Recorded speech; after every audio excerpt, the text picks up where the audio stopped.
হরে কৃষ্ণ বন্ধুগণ, কবে পড়েছে একাদশী? ৮ তারিখ মঙ্গলবার নাকি ৯ তারিখ বুধবার? আসলে ৯ তারিখ বুধবার কামদা একাদশী। পঞ্চবর্তী মহাদ্বাদশী পড়ার কারণে বাংলাদেশ, ইন্ডিয়া সহ অনেক দেশেই এবার পড়েছে ৯ তারিখ বুধবার। আপনারা একাদশী পালন করুন, অন্যকে করতে সহযোগিতা করুন। চৈত্র মাসের শুক্লপক্ষের কামদা একাদশীর ব্রত মাহাত্ম্য বরাহ পুরাণে বর্ণিত আছে। জেনে নেওয়া যাক ব্রত মাহাত্ম্য। মহারাজ যুধিষ্ঠির বলেন, হে বাসুদেব, আপনি কৃপা করে আমার কাছে কামদা একাদশীর মহিমা কীর্তন করুন। শ্রীকৃষ্ণ বলেন, হে মহারাজ, এই একাদশী ব্রত সম্পর্কে এক বিচিত্র কাহিনী বর্ণনা করছি, আপনি এক মনে তা শ্রবণ করুন। পূর্বে মহিষী বশিষ্ঠ মহারাজ দিলীপের কৌতূহল নিবারণের জন্য এই বদ কথা কীর্তন করেছিলেন।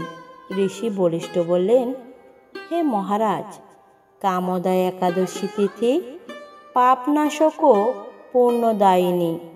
পূর্বে মনোরম নাগপুরে স্বর্ণনির্মিত গৃহে বিষধর নাগেরা বাস করত। তাদের রাজা ছিলেন পুণ্ডরিক। গন্ধর্ব, কিন্নর ও অপ্সরাদের দ্বারা তিনি সেবিত হতেন। সেই পুরী মধ্য অপ্সরা শ্রেষ্ঠ ললিতা ও ললিত নামে গন্ধর্ব স্বামী স্ত্রীরূপে ঐশ্বর্যপূর্ণ এক গৃহে পরম সুখে দিন যাপন করতেন। একদিন পুণ্ডরিকের রাজসভায় ললিত একা গান করছিলেন। এমন সময় ললিতার কথা তার মনে পড়ল।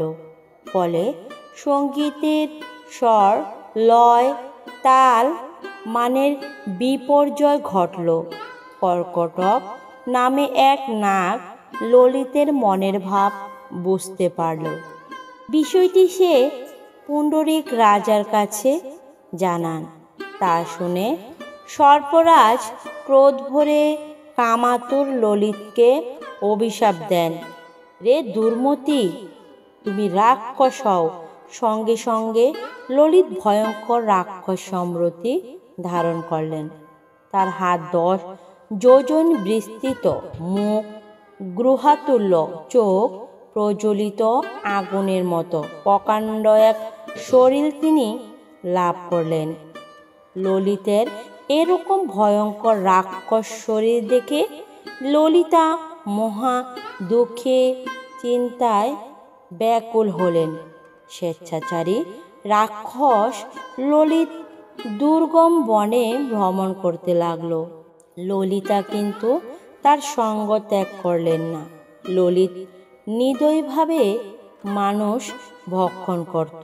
এই পাপের ফলে তার মনে বিন্দুমাত্র শান্তি ছিল না। পতির সেই দুরবস্থা দেখে ব্যথিত চিত্তে কাঁদতে কাঁদতে ললিতা গভীর বনে প্রবেশ করলেন। একদিন ললিতা বৃঞ্জ পর্বতে উপস্থিত হলেন। সেখানে ঋষশৃঙ্গ মুনির আশ্রম দর্শন করে মুনির কাছে হাজির হলেন। তাকে প্রণাম করে সেখানে দাঁড়িয়ে রইলেন। মুনিবর জিজ্ঞাসা করলেন, হে সুন্দরী, তুমি কে, কার কন্যা, কি কারণেই বা এই গভীর বনে এসেছ?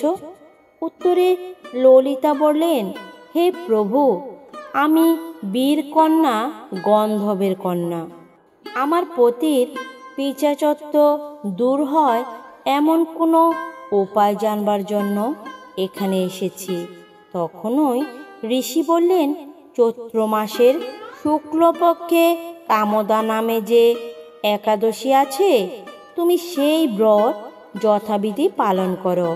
এই ব্রতের পূর্ণ ফল তোমার স্বামীকে অর্পণ করলে তৎক্ষণাৎ তার সমস্ত পাপ বিনষ্ট হবে।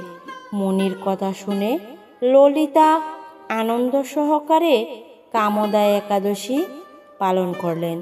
তারপর ব্রাহ্মণ বাসুদেবের সামনে প্রতির উদ্ধারের জন্য বললেন, আমি যে কামদা একাদশীর ব্রত পালন করেছি তার সমস্ত ফল আমার পতির উদ্দেশ্যে অর্পণ করলাম। এই পুণ্যর প্রভাবে তার পিশাচত্ব দূর হোক। এই কথা উচ্চারণ মাত্রই ললিত শাপমুক্ত হয়ে দিব্যদেহ প্রাপ্ত হল। পুনরায় গন্ধর্ব দেহ লাভ করে ললিতার সঙ্গে মিলিত হলেন। হে মহারাজ, দিলীপ, এই ব্রত যত্ন সহকারে সকলেরই পালন করা কর্তব্য। এই ব্রত ব্রহ্মহত্যা, পাপ বিনাশক এবং পিশাচত্ব মোচনকারী। এই ব্রত কথা শ্রদ্ধাপূর্বক পাঠ ও শ্রবণে বাজপেয় যজ্ঞের ফল লাভ হয়। হরে কৃষ্ণ। জয় একাদশীর জয়। জয় একাদশী মাহাত্ম্যর জয়।